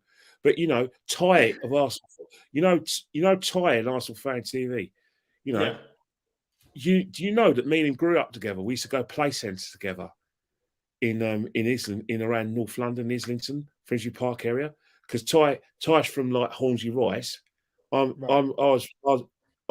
started at Highbury and I moved from Crouch Hill into around Finsbury Park, Andover Estate. So Ty used to be always about. He's still the same right now. Obviously, he didn't have the moustache, but we lost touch. But Ty goes everywhere to watch Arsenal. He reminds me of one of the caretakers on Andover Estate called Bill, who used to watch the women. Ty watches the women. He watches the under 23. Yeah. I met him twice. I met him twice, and he goes to watch all the Arsenal games, even the reserve, the youth, everyone. Yeah. Ty, out of everyone on AFTV, Ty's the biggest gooner there. He's the biggest gooner there. No doubt about it. You cannot question his commitment to our great club. AFTV is not a channel that I want to associate with. Not a big fan of the channel, but if anyone tries to say that Ty is not a gooner, they have me to answer for. If anyone puts their grubby little hands on Ty, that won't happen because Ty's one of our own, mate. Because he's from the manor, mate. So I've got to look after him. He's the only one on AFTV that I look after him. Obviously, I've got soft support for the league judges, yeah, Kelechi as well, and Dan, but all the rest of them, fend for yourself. Okay, so I watched Arsenal play for £6 in the 90s. Man says from Angola. Why don't you rep Angola then, bruv? No disrespect, but the Portuguese are colonizers. They are colonizers. How do you know that I'm Angolan? Clearly, because I told you. So is that not me repping?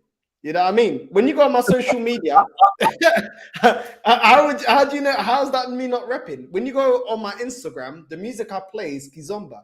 Kizomba is from Angola. Kizomba is actually an Angolan. It's an Angolan language. It's from Kimbundu, which is an Angolan language before the Portuguese came. Our queen was called Angola, which that's where the name Angola comes from.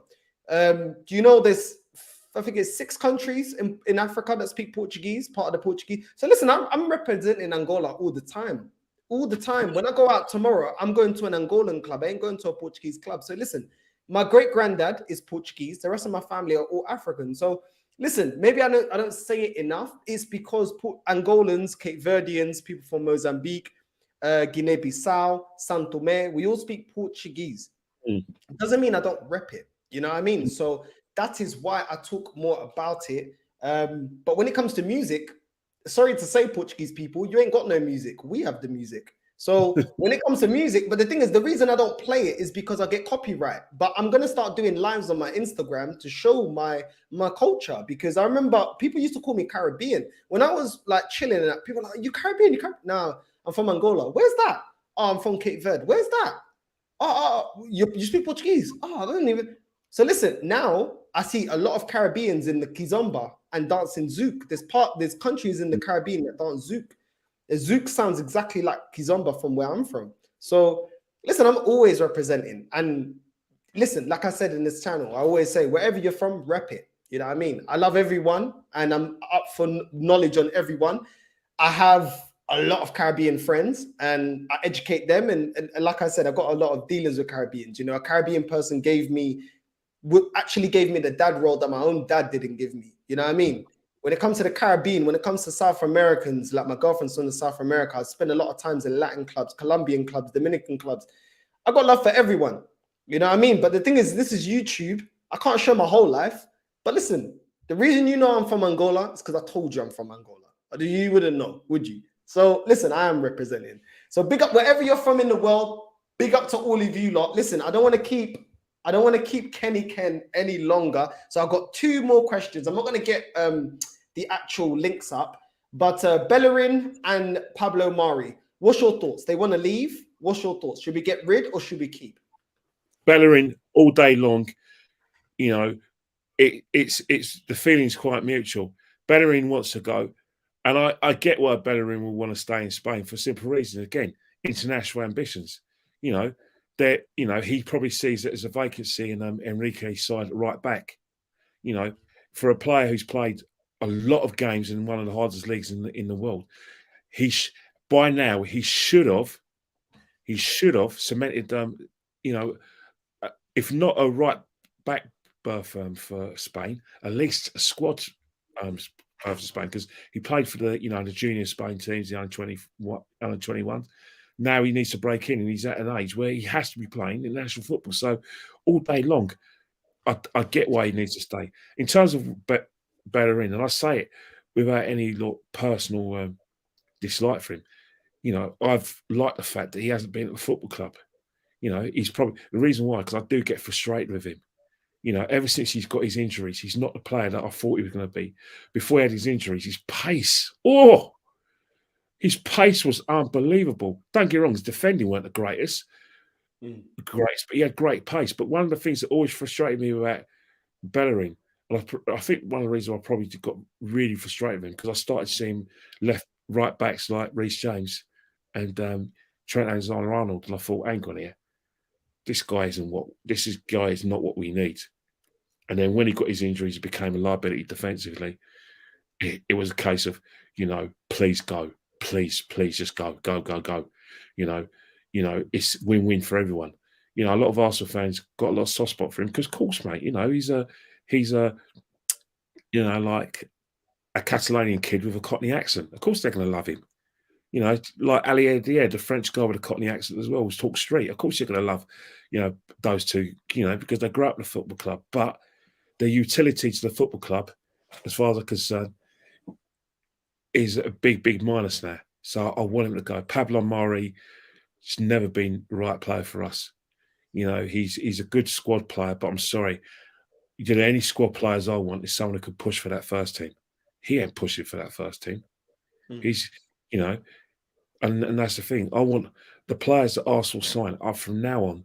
I'm sick and tired of youth projects. Players are going to be great in a few years' time, and we sell them for a song afterward, sell them for massive, massive, massive, massive profit.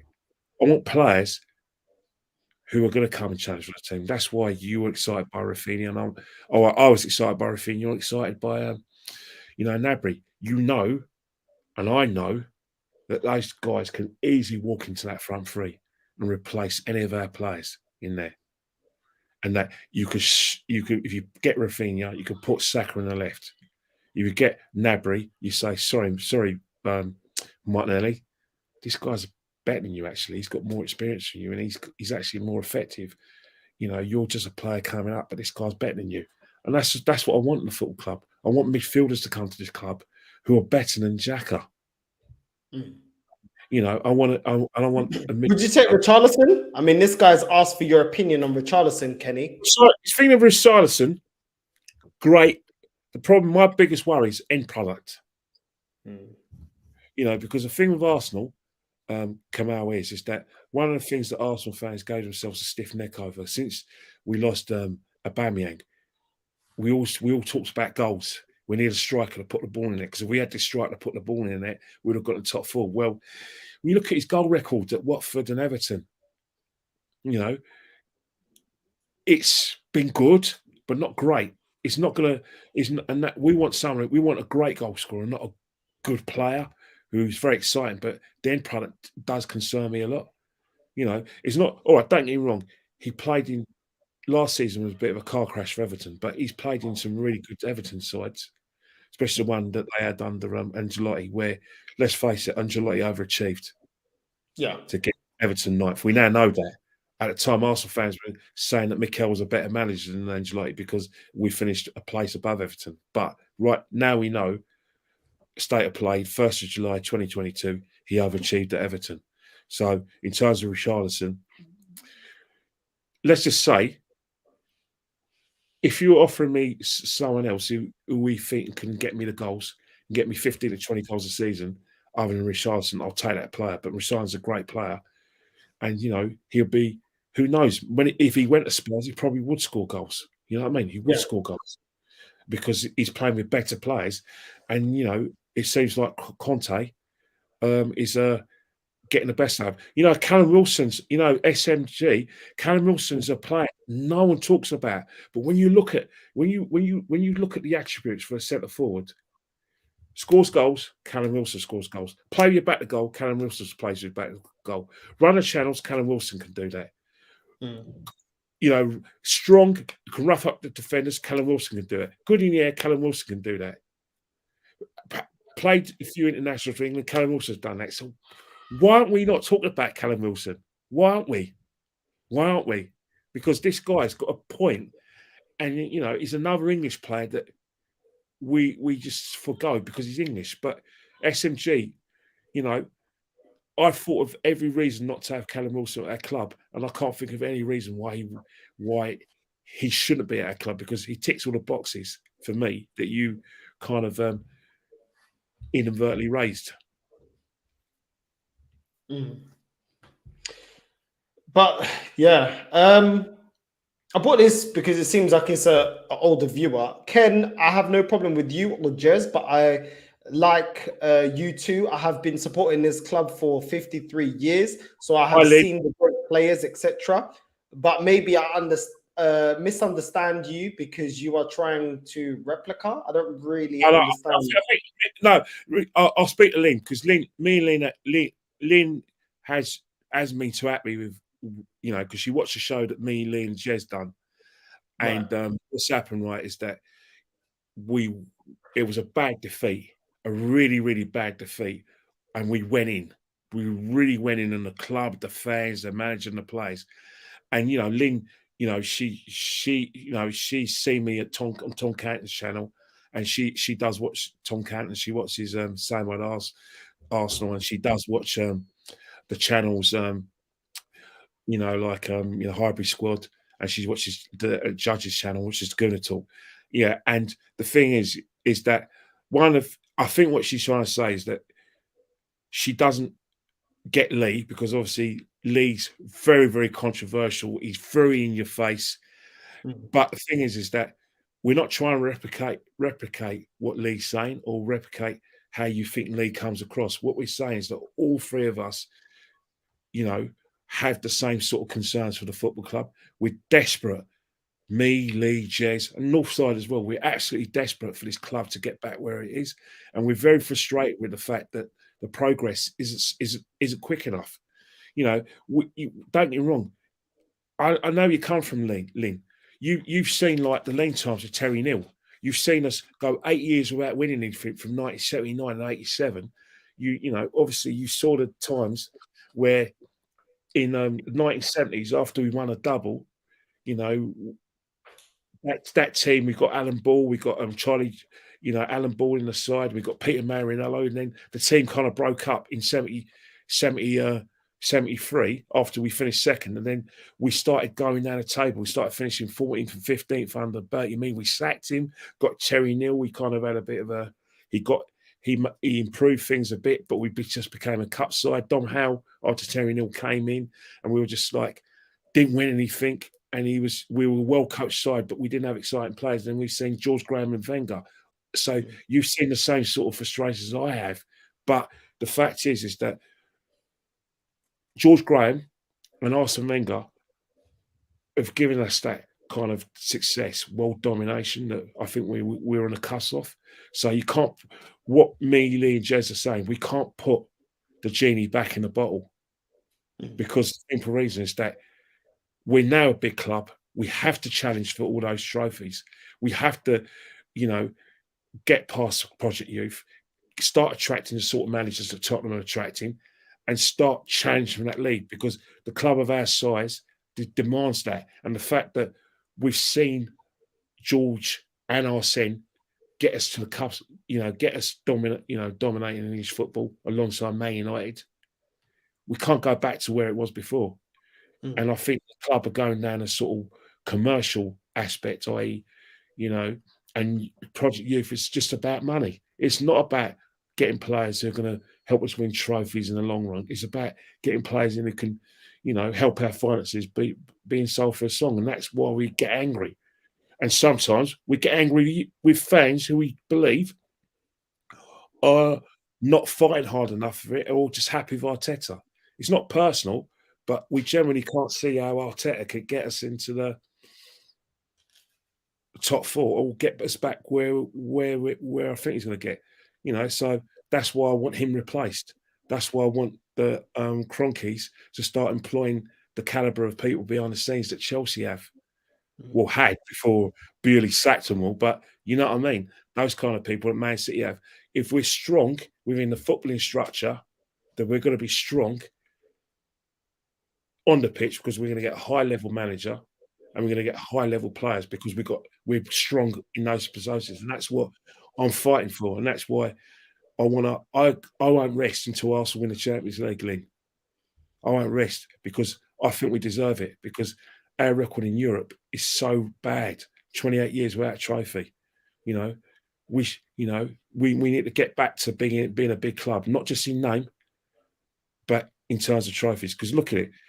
Man City and Chelsea have become really, really top teams off the pitch because of their success, because they haven't got the pedigree Arsenal got, in terms of like the history. So they had to make their own history.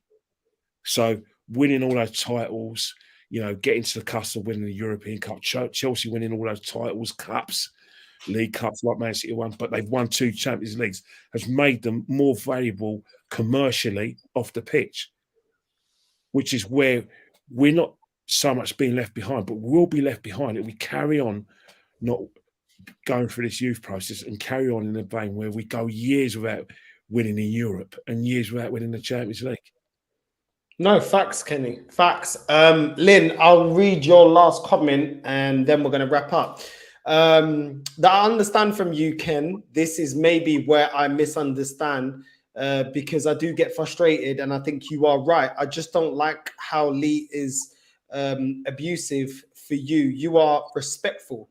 Lynn, listen, I know it's aimed at Ken, but I will say this.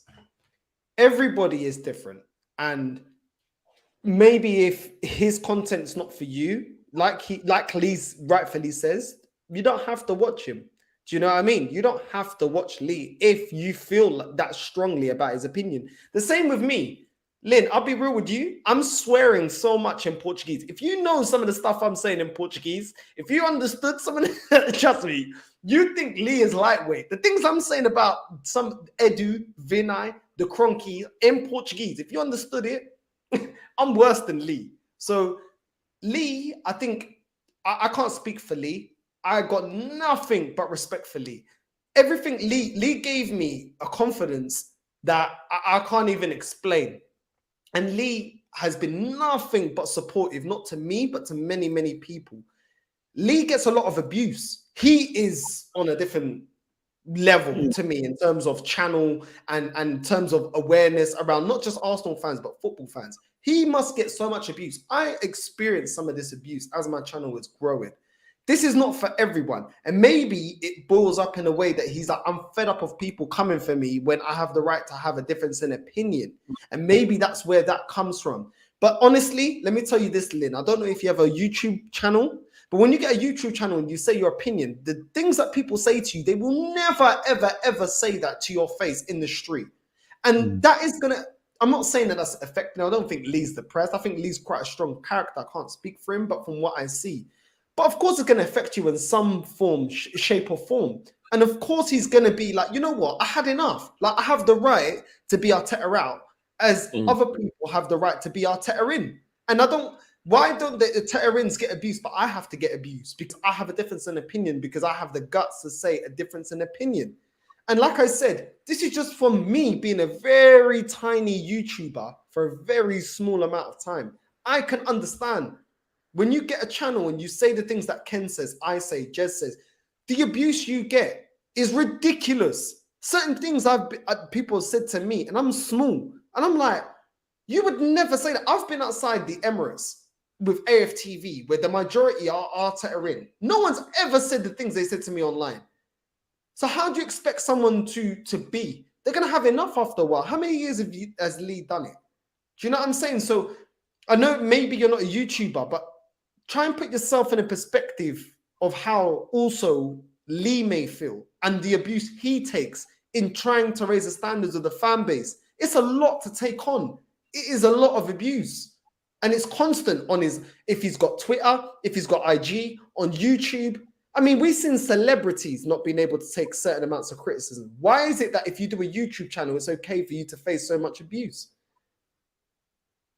That's what I've got to say. I mean, Ken, before we wrap up, you got anything else to say to add to what I said? Yeah, it's definitely because me and Lee are very, very close, and we've had some experience, and we have had a situation where we've wrapped arms around each other, because the thing about it is that it wasn't always like that with us, but we've seen situations where people we've been very close to have suffered enormously at the hands of Arsenal their fellow fans. Claude suffered at their hands. Now, Claude lost his life through natural causes, but you think about his last few years of his life, where he's a naturally shy person, but he was given his platform because people just love to hear what he says, and people made it was watchable. But the downside for him is that there was personal abuse, to the extent that people were somehow getting his number and sending him all sorts of abuse.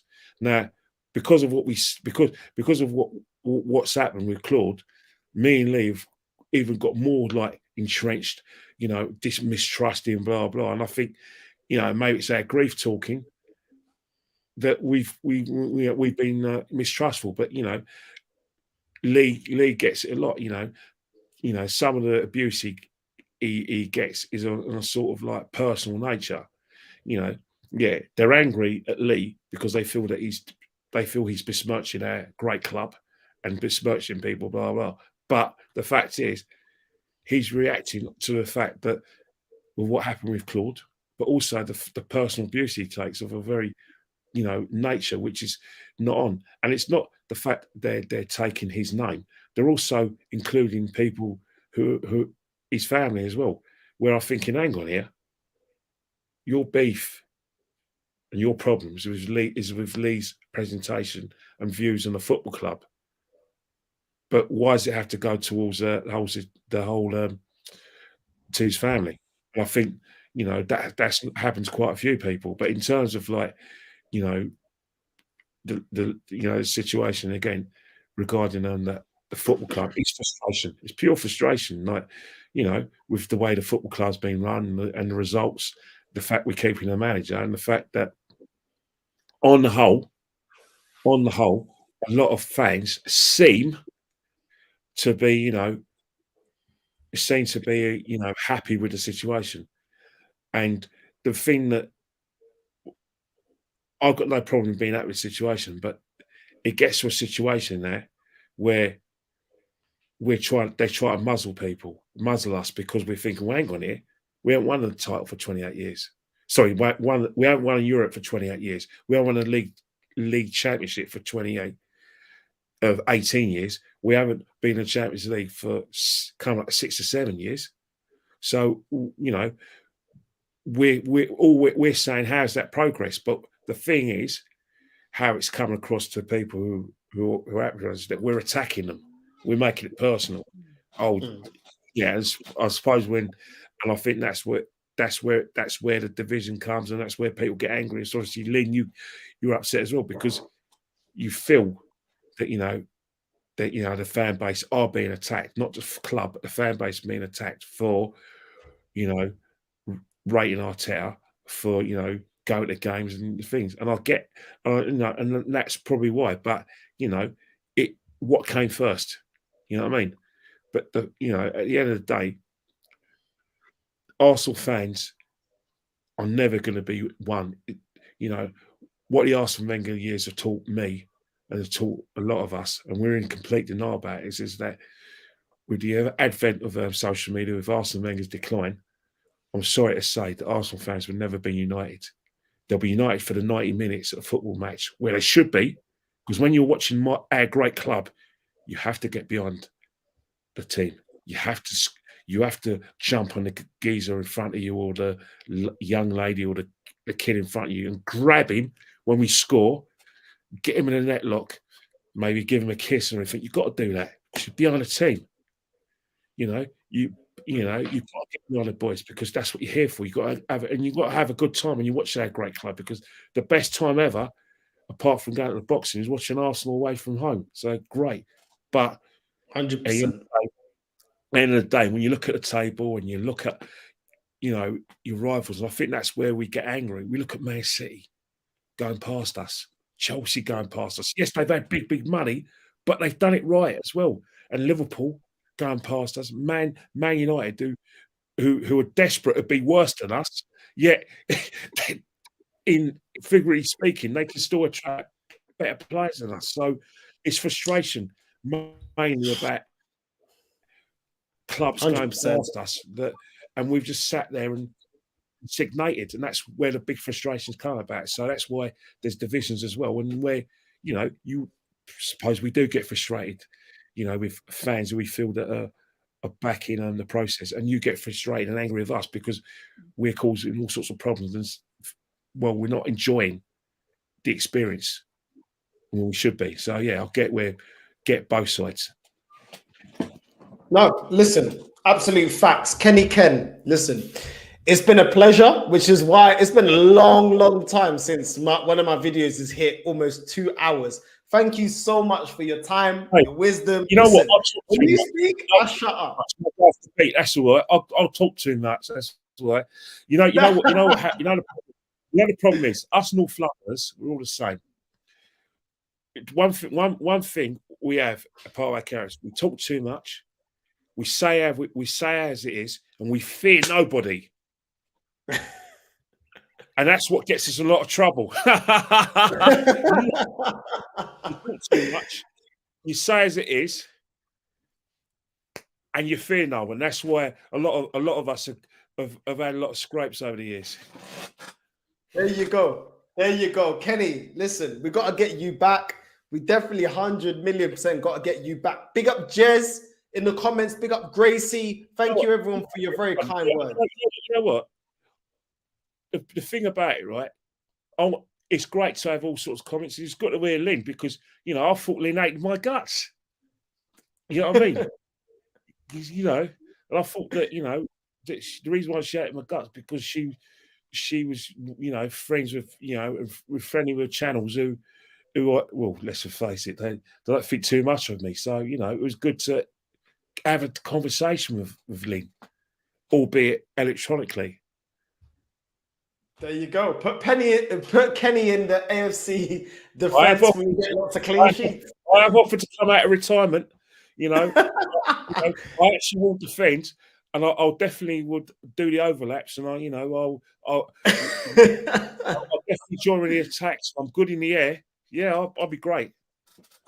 That's what I mean. That's what I mean. Make sure people you go follow Kenny Ken on his IG.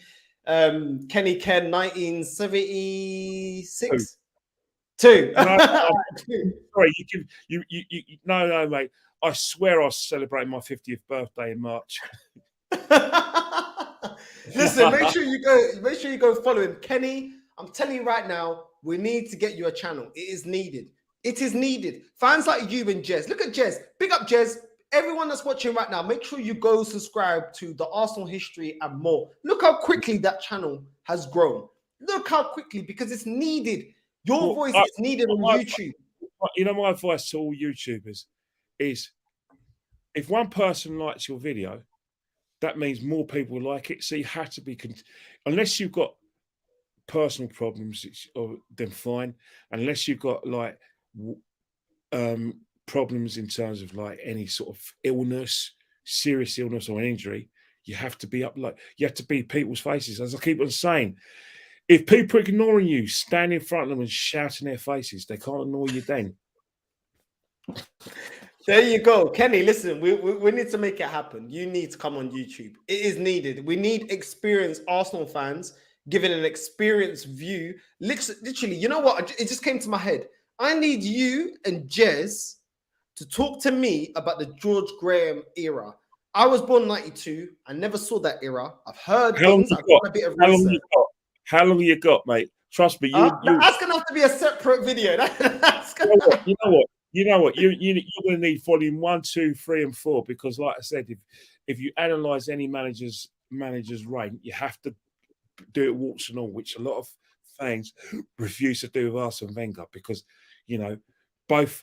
If you think about our most iconic managers, there's 3: Herbert Chapman, George Graham, Arsene Wenger. Let's not forget. Obviously, we don't talk about Tom Whittaker. We don't talk about George Allison. And we don't talk about Bertie Mee. But those 3 men, Chapman, Graham and Wenger, changed the football club for the better and made us the powerhouse that we are now. But at the moment, we're a sleeping giant. Listen, we're going to get into that. I want to hear the stories about winning the Cup Winners' Cup. I want to hear all those stories. I've been doing my research. Don't worry. This is something that we need, and this is why we need. We might as well tell you because we were there. All right, no problems. Okay, I'll get it. we need to be talking about that. We need to be listening. We need to hear about winning it in the early 70s, 71. We need to listen. We're going to get into that. But listen, thank you so much, Kenny. It's a Friday. You could be enjoying yourself. Put your leg up. You're here. You turned up. Thank you so much. Don't tell you something. Sorry, tennis fans. I'm really, really sorry. But I know for the fact that I don't like tennis that much. I know there's a lot of people in this country only watch tennis. It's Wimbledon. I'll shake your hands, but seriously, mate, Wimbledon's only interesting when it gets to the quarterfinals and it's only the first week. So I missed sweet FA. There you go. And on that bombshell, we're out. we say Arteta out?